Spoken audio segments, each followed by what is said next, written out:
रामूपाल गोटे गन थिला। सेठी बहुत गुड़िए लोक थिले।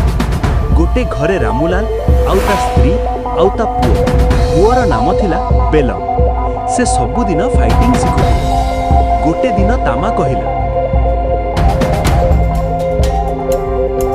आम पुओ आम गाँव गोटे भूत बंगलाटी अच्छी, सेठिकु भूल रे केबे भी जीवु नहीं।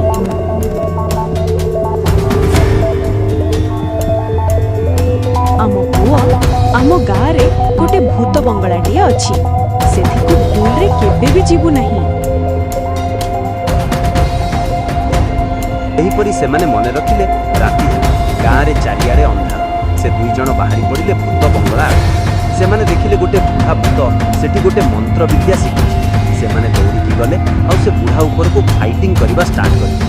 बुढ़ा भूत ता तले पड़गला। से बहुत रागिगला आउ ता मंत्रार बल रे खंडा गोटे आनी से दुई जनक ऊपर फिंगिदेला। से दुई जण भी तले पड़गले। पुणी थरे उठिले और पुणी थरे आक्रमण करवा स्टार्ट कले। बुढ़ा भूत छोट फुट हो मरिगला। सेमाने गाँ को रक्षा कले।